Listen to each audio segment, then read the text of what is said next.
ಬೆಂಗಳೂರಿನ ನೆಲಮಂಗಲದಲ್ಲಿ ಓಲೋ ಕಾರ್ ಅಪಘಾತವಾಗಿ 6 ಮಂದಿ ತಮ್ಮ ಪ್ರಾಣವನ್ನ ಕಳೆದುಕೊಂಡಿರುವ ವಿಷಯವನ್ನ ನೀವೆಲ್ಲ ಕೂಡ ಕೇಳೇ ಇರ್ತೀರಾ. ಹೌದು, ಬೆಂಗಳೂರಿನ ನೆಲಮಂಗಲ ರಸ್ತೆಯಲ್ಲಿ ಕಾರಿನ ಮೇಲೆ ಟ್ರಕ್ ಒಂದು ಬಿದ್ದು ಕಾರು ಅಪ್ಪಚ್ಚಿಯಾದ ಕಾರಣ ಒಂದೇ ಕುಟುಂಬದ 6 ಮಂದಿ ತಮ್ಮ ಪ್ರಾಣವನ್ನ ಕಳೆದುಕೊಂಡಿರುತ್ತಾರೆ. ಇನ್ನು ಓಲೋ ಕಾರಿನಲ್ಲಿದ್ದ 6 ಮಂದಿ ತಮ್ಮ ಪ್ರಾಣವನ್ನ ಕಳೆದುಕೊಂಡಿದ್ದು, ಈ ನಡುವೆ ಓಲೋ ಕಾರಿನ ಸೇಫ್ಟಿ ವಿಚಾರವಾಗಿ ಸಾಕಷ್ಟು ಚರ್ಚೆಗಳು ಕೂಡ ನಡೆಯುತ್ತಿದೆ. ಇನ್ನು ವಿಷಯಕ್ಕೆ ಬರುವುದಾದರೆ, ಸಾಮಾನ್ಯವಾಗಿ ಒಂದು ಕಾರನ್ನ ಮಾರುಕಟ್ಟೆಗೆ ಯಾವುದಾದರೂ ಕಂಪನಿ ಬಿಡುಗಡೆ ಮಾಡಿದರೆ ಆ ಕಾರಿನ ಸೇಫ್ಟಿ ಟೆಸ್ಟ್ ಅನ್ನ ಸಂಪೂರ್ಣವಾಗಿ ಮಾಡಿರುತ್ತದೆ.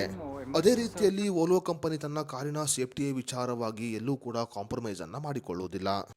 ಇನ್ನು ಓಲೋ ಕಂಪನಿ ಒಂದು ಕಾರನ್ನ ಮಾರುಕಟ್ಟೆಗೆ ಬಿಡುಗಡೆ ಮಾಡಬೇಕು ಅಂದರೆ ಆ ಕಾರನ್ನ ಸಂಪೂರ್ಣ ಪರೀಕ್ಷೆಗೆ ಒಳಪಡಿಸಿ ನಂತರ ಮಾರುಕಟ್ಟೆಗೆ ಬಿಡುಗಡೆ ಮಾಡುತ್ತದೆ.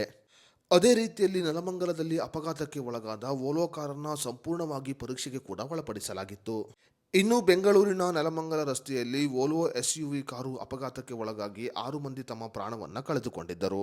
ಇನ್ನು ಓಲೋ ಕಂಪನಿ ಈ ಕಾರನ್ನ ಮಾರುಕಟ್ಟೆಗೆ ಬಿಡುಗಡೆ ಮಾಡುವ ಮುನ್ನ ಸಂಪೂರ್ಣವಾಗಿ ಸೇಫ್ಟಿ ಪರೀಕ್ಷೆಗೆ ಕಾರನ್ನ ಒಳಪಡಿಸಿತ್ತು. ಕಾರನ್ನ ಮೇಲಿನಿಂದ ಕೆಳಕ್ಕೆ ಬೀಳಿಸಿ ಮತ್ತು ಆ ಕಾರಿಗೆ ಆಕ್ಸಿಡೆಂಟ್ ಅನ್ನ ಮಾಡಿಸಿ ಅದನ್ನ ಸೇಫ್ಟಿ ಪರೀಕ್ಷೆಗೆ ಒಳಪಡಿಸಲಾಗಿತ್ತು. ಇನ್ನು ಸೇಫ್ಟಿ ಪರೀಕ್ಷೆಯಲ್ಲಿ ಪಾಸ್ ಆದ ನಂತರವೇ ಈ ಕಾರನ್ನ ಮಾರುಕಟ್ಟೆಗೆ ಕೂಡ ಬಿಡುಗಡೆ ಮಾಡಲಾಗಿತ್ತು. ಸೇಫ್ಟಿ ಪರೀಕ್ಷೆಯಲ್ಲಿ ಪಾಸ್ ಆಗಿದ್ದ ಓಲೋ ಎಸ್ಯುವಿ ಕಾರ್ ಈಗ ಬೆಂಗಳೂರಿನ ನೆಲಮಂಗಲ ರಸ್ತೆಯಲ್ಲಿ ಟ್ರಕ್ ಬಿದ್ದ ಕಾರಣ ಅಪ್ಪಚ್ಚಿಯಾಗಿದೆ. ಅದೆಷ್ಟೋ ತೂಕವಿದ್ದ ಟ್ರಕ್ ಕಾರಿನ ಮೇಲೆ ಬಿದ್ದ ಕಾರಣ ಕಾರು ಅಪ್ಪಚ್ಚಿಯಾಗಿದ್ದು, ಈ ಕಾರಿನಲ್ಲಿ ಇದ್ದ 6 ಮಂದಿ ತಮ್ಮ ಪ್ರಾಣವನ್ನ ಕಳೆದುಕೊಂಡಿರುತ್ತಾರೆ.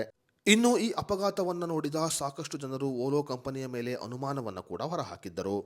ಇನ್ನು ಜನರ ಅನುಮಾನಗಳಿಗೆ ಉತ್ತರವನ್ನ ನೀಡಿರುವ ಓಲೋ ಕಂಪನಿ, ರೋಡಿನಲ್ಲಿ ಸೇಫ್ಟಿ ಇಲ್ಲದ ಕಾರಣ ಈ ಅಪಘಾತ ಸಂಭವಿಸಿದೆ.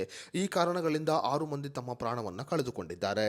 ರೋಡಿನಲ್ಲಿ ಸುರಕ್ಷತೆ ಇಲ್ಲದ ಕಾರಣ ಈ ಅಪಘಾತ ಸಂಭವಿಸಿದೆಯೇ ಹೊರತು ನಮ್ಮ ಕಾರಿನಲ್ಲಿ ಸೇಫ್ಟಿ ಸಂಪೂರ್ಣವಾಗಿ ಇದೆ ಎಂದು ಹೇಳಿಕೊಂಡಿದೆ ಓಲೋ ಕಂಪನಿ.